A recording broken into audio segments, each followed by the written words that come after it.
And then she started to have a lot of discussions with me. Mom, some of the things that you do kind of match the symptoms that I have and the things I was dealing with. I think you should get tested. Mom, it's not always fibro that relates to all of this, because some of the symptoms also align with ADHD, the forgetfulness and the stuff. And sometimes you can have pain from it. So what's your pain level like, Mom? Is it manageable? Maybe you need to be tested for. So this kept going on and on and on. So I saw my family doctor, and I found out that if a child is diagnosed, then it is likely that at least one of or both parents and the sibling may also have, and siblings may also have ADHD. They are so common. How many women are managing households, and even men for that matter, but they said the statistics are higher with women.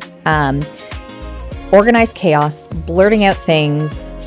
Time management is difficult because we're balancing family and career and home and everything else. We always feel like we're taking too much. We can't sit still. It's either too easy or near impossible to make decisions. So there are a lot of things that women do struggle with, and it causes us to struggle with self-esteem. We're on a constant emotional roller coaster, and so it's very easy to misdiagnose some of these. Hi, and welcome back to 50s Unscripted. My name is Shelley, and I am so excited that you are here joining me as I shared my lived experiences as I embrace my second act. Life is full of change, life is full of transitions, and life is definitely not scripted.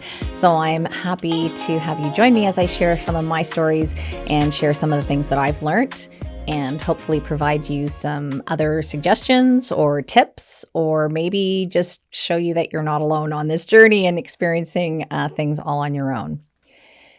So the past couple episodes, I've really shared a lot of my struggles and health issues. And in 2018, when I was on leave, so when I was on my my break from work after my mental health issues, my doctor suggested that I should be tested for ADHD. And this was after I had agreed to some medication for anxiety and depression and agreed to take that leave of absence. So it was all at that same meeting. I was like, yeah, whatever, just send me for whatever. And I agreed, and I forgot about it. And then I got the appointment reminder with the psychologist. So I'm like, okay, fine, I'll go to this meeting. So when I got to the meeting, and it took a long time to get that referral. So by the time I got there, I was almost about to go back to work. Not quite yet. I was seeing a therapist, and I was feeling better. And I'm like, yeah, I don't have ADHD. I don't know what she's talking about. And I just kind of brushed it off. And I don't even think I really answered his questions appropriately in hindsight either. I was just like, yeah, no, it's just I was dealing with a lot, and I'm fine now. And I just, he's like, okay, well, as long as you're seeing a therapist, you're fine. And, just keep us posted. Let us know if anything changes. And that was it. So from my perspective, when I thought of ADHD and when I heard about it, and it's really funny because I was watching a podcast with Mel Robbins, and she said the same thing. So it was like, hey, it's not just me. I don't have ADHD. ADHD is something about restless and hyperactive and super excitable all the time, right? That's what I associated with. And I wasn't that person, right? Like I wasn't hyperactive. I wasn't those types of things. I had a successful career despite my little hiccup there. And I had done a lot of things, and I was, planning and organizing, and I'd done well for myself. So it's not ADHD. And that's the thing, right? So let's take a moment to really look at what ADHD is. So again, remembering, not a doctor, this is just sharing what I've learned as I've gone through. So ADHD is attention deficit hyperactivity disorder. And there are 3 types that you can be diagnosed with: hyperactive, inattentive, or combined. And the impacts to your functioning will vary greatly depending on the type that you have. So the first one is hyperactive, and this is the one that I always thought ADHD was. So it's the stereotypical bouncing off the walls kind of thing, right? But here are some of the additional criteria. Often fidgety or squirming, marked restlessness, driven as if by a motor, lack ability to engage in quiet moments, incapable of staying seated, difficulty waiting your turn, interrupting or intrudes on conversations, impulsively blurting out answers before questions are even done, inattentive. So the second one, the most common in adults and females, difficulty organizing tasks or activities, poor listening skills, so zoning out, losing or misplacing items that you need to complete your activities, sidetracked by external unimportant stimuli, forgetful in daily activities, diminished attention span, lack ability to follow instructions or complete things, avoiding activities with concentration, failure to focus on details, thoughtless mistakes, and then combined is when you have a mix of both of those things. So in 2022, one of my daughters was diagnosed with ADHD in a combined presentation. So she had a little bit of both. And she started her medication and she was going into her final year of high school and things were really improving for her. And she became more organized, better able to focus, and things were going well. And then she started to have a lot of discussions with me. Mom, some of the things that you do kind of match the symptoms that I have and the things I was dealing with. I think you should get tested. Mom, it's not always fibro that relates to all of this because some of the symptoms also align with ADHD, the forgetfulness and the stuff. And sometimes you can have pain from it. So what's your pain level like, Mom? Is it manageable? Maybe you need to be tested for it. So this kept going on and on and on. So I saw my family doctor and we talked about it a bit more. And I found out that if a child is diagnosed, then it is likely that at least one of or both parents and the sibling may also have, and siblings may also have ADHD. So at that point, I got myself back on the list to be tested. Wait lists are extremely long, and I ended up having to give up on waiting to see someone through the healthcare program, and I paid out of pocket for the assessment.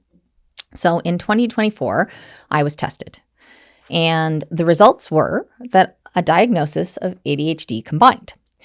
And they came back with a plan for education and awareness of what ADHD was, therapy with cognitive behavior, emotional feelings, cognitive behavior, and ADHD coaching, psychoeducation on managing ADHD and other resources, change to lifestyle, improving habits so that I can create routine structure with sleep hygiene, diet and exercise, and stress reduction. So there was a lot, and it tied into a lot of the things in life that I was trying to change.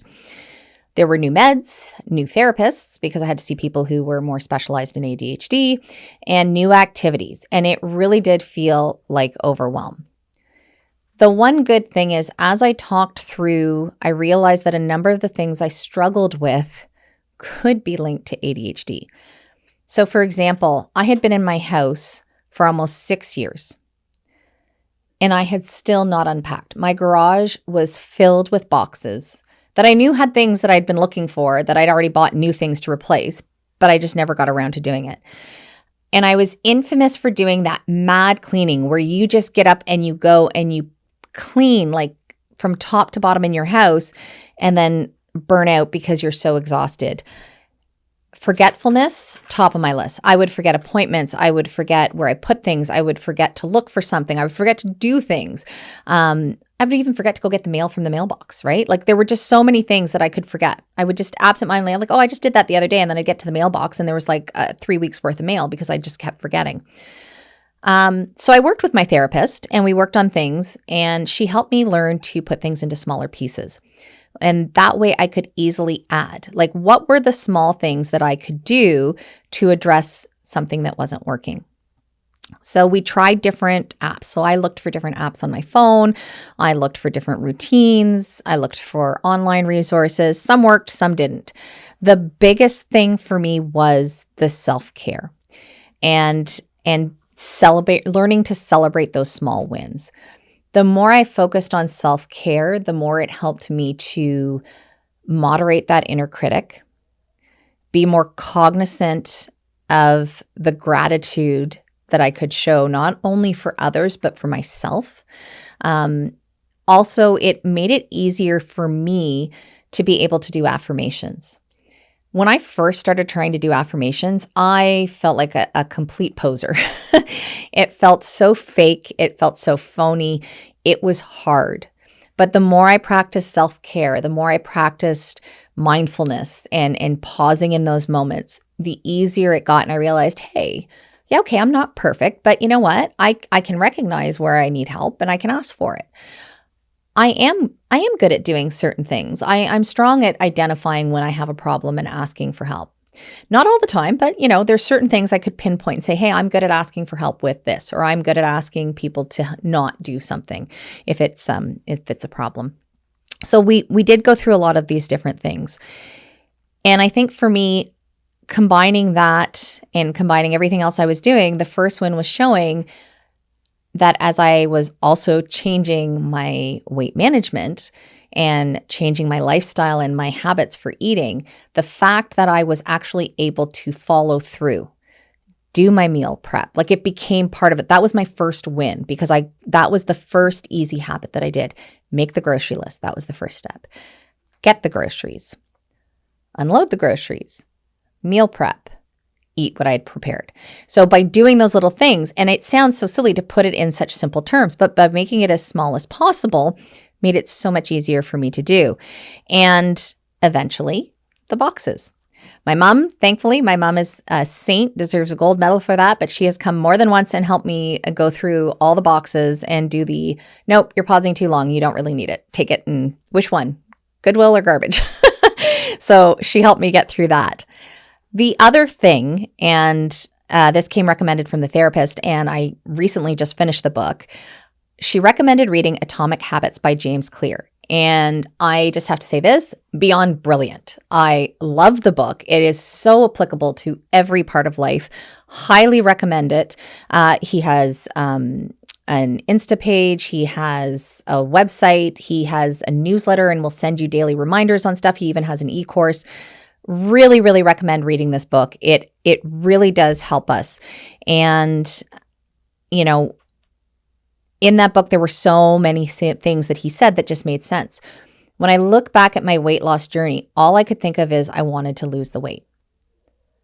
But I never once tried to relate it back to why did I want to, what did that mean to the person I was? How did I identify if I lost that weight? What was the type of person I wanted to be known for?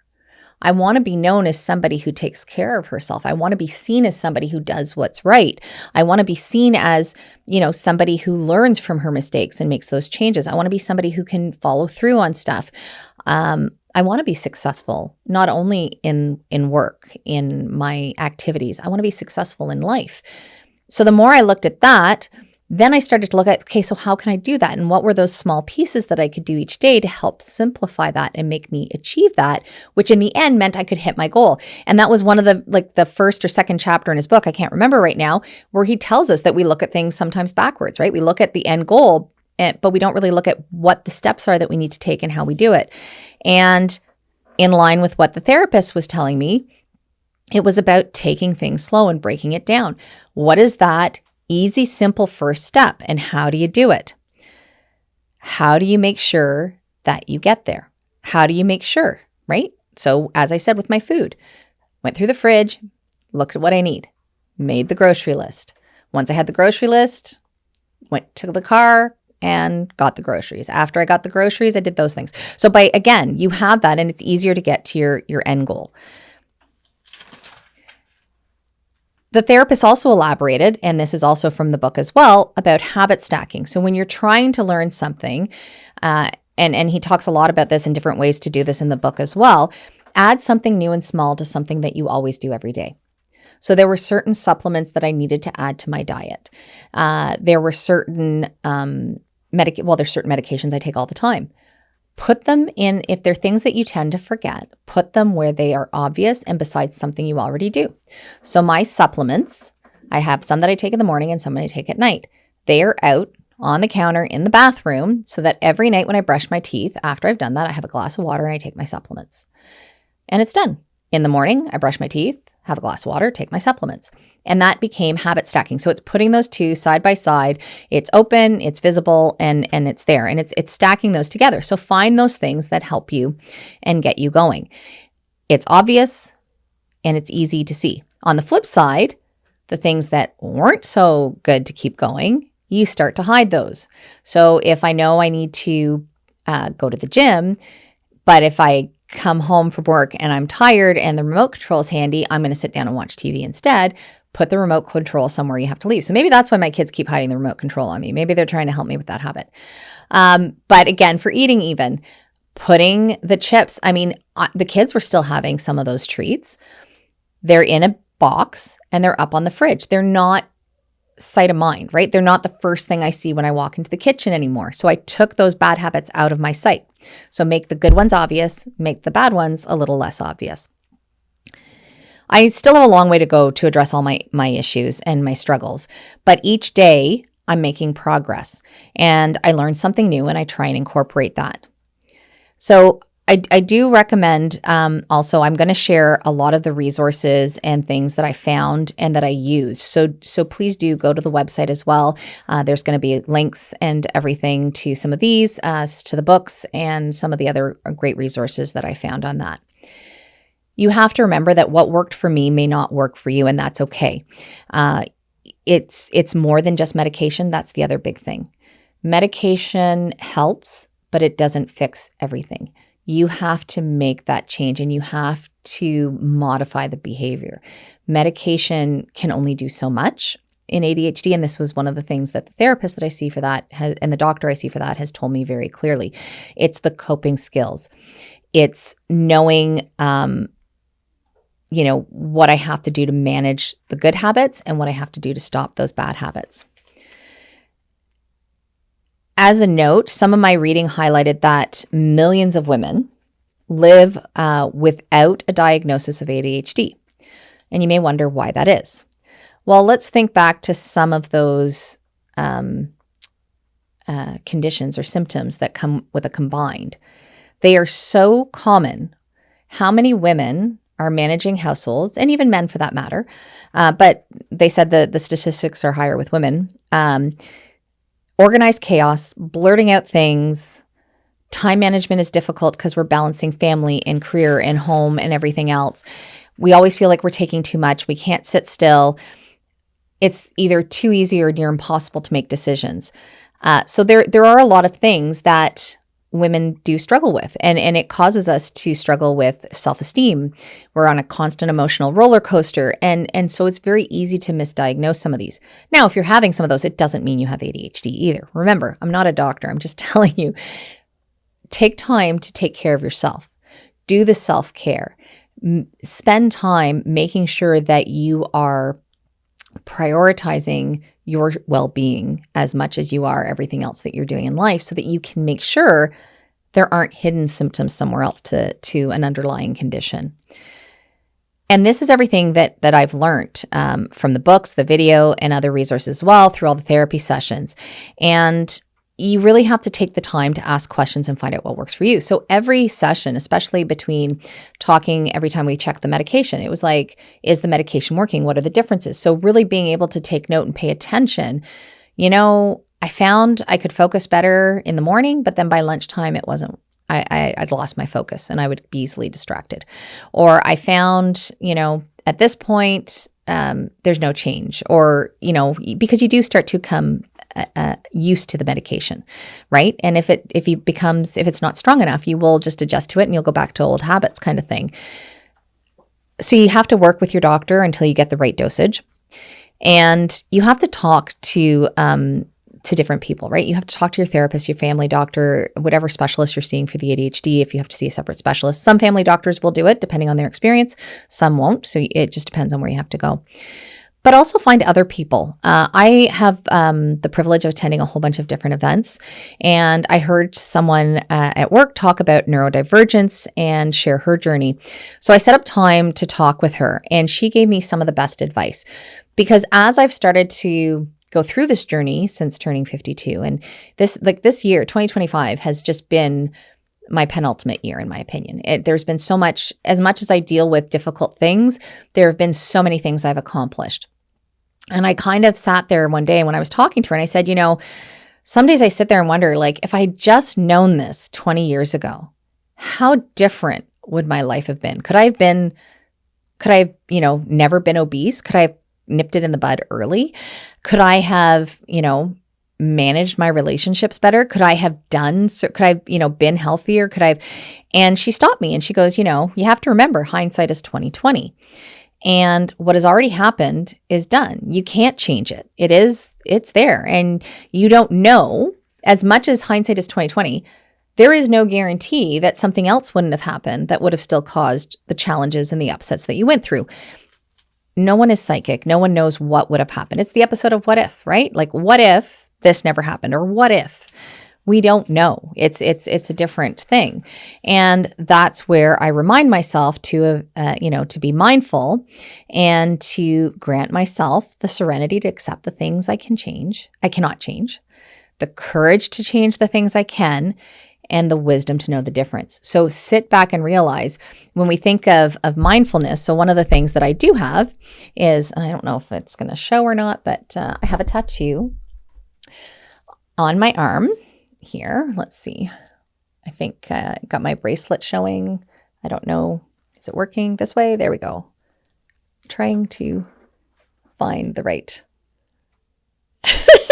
Sorry, as I'm being weird here now, but I got that after I was off work with mental health, because we tend to focus either too much on the past or too much on the future. And and why is that? Because they make the biggest splash and we miss out on the present. And that's why that phrase, that saying in prayer is so important to me, because you really have to take time to pause. And there are certain things you cannot change. You have to accept that you do not have control over others. You're not going to be able to change somebody's way of thinking, the way they do things. That's out of your control. You can't change what they think. You cannot change what has already happened. What's said is said, what's done is done. You have to move on. You have to accept it and heal from it. Either make amends, make apologies, or just move on. You have to figure out what that is. And you have to be willing to accept that there are going to be hard things in life you have to face, and you're going to have to change, and you have to find that courage from within. And it's why it's so important that you take time for yourself, and you do the therapy, and you do the self-care. Read the books if you can. There are many other books, and I'm in the process of reading a whole bunch of other ones. There's lots of resources online. There are some great books, resources. You can talk to your doctor and they can recommend. My doctors have all given me a list of things. The biggest thing that every doctor has told me as well, the other lesson that I took away. So my weight loss doctor, so the doctor that's helping me manage my weight management, my family doctor, my therapist, and the doctor I see for my ADHD have all said the same thing. You have to give yourself grace. So as much as you have to remember to give yourself affirmations, to tell yourself what you're good at, to be positive, you also have to give that same forgiveness when you stumble. We are human. We are not perfect. We are learning as we go. And we have to learn. And I struggle with this every day. I will sit there and say, I'm sorry. I'm so sorry I didn't do this. I'm so sorry I didn't do that. It's okay. You need a day of rest. You can deal with it tomorrow. It's all good. Look at everything else you did. I remember going into my doctor's and for my last weigh-in, and I'd only lost a pound. I said, it's been really rough. There's been all these things going on at home, personal, this, that, a lot of change, and my health has been, dealing with a flare. I said, and I know I had a week where I ate a bunch of stuff I wasn't supposed to. And it's not that I was eating like fast food or anything. It's just I'm allowed, a handful of almonds and I ate half a bag, so I was still eating good things, but it wasn't great. And she just reminded me, you still lost a pound. You still did everything else. It's hard. And you just have to balance and give yourself grace. The same thing when I see my therapist and we start going through, she reminds me, you have a long list of things that you need to fix. You have a long list of things that you're trying to adapt and change all at once. Give yourself grace that you have learned and reflected and are aware of what's happening and identify where the issues are coming from and taking steps. You're not ignoring it. You're doing something. So that is really, really important. And it's something that everybody should do. So having said that, how have you managed? What are some of your insights? Feel free to add those in. How did you find out that you had ADHD or a loved one had ADHD? Are there any other books that you found useful? Any other tricks and tips that you've learned? I do hope you found something helpful. I do hope that some of this resonated and gave you some food for thought or perhaps some ideas on how to help. And be sure to like and subscribe so you never miss an episode. Go back and watch some of the other ones if you're your first time here. We've got lots of great things that talk about change from just dealing with kids as they grow up or dealing with health issues, whether it be mental or physical, weight management. There's subjects for everyone. And please tune in next time. Can't wait to see you. Take care, stay strong, stay safe, and we'll see you soon. Hey, you're still here. Have you checked out the next episode? It's a really good one. Lots of great stories. I think you should check it out. You'll enjoy, and make sure to subscribe so you get notified when new ones drop.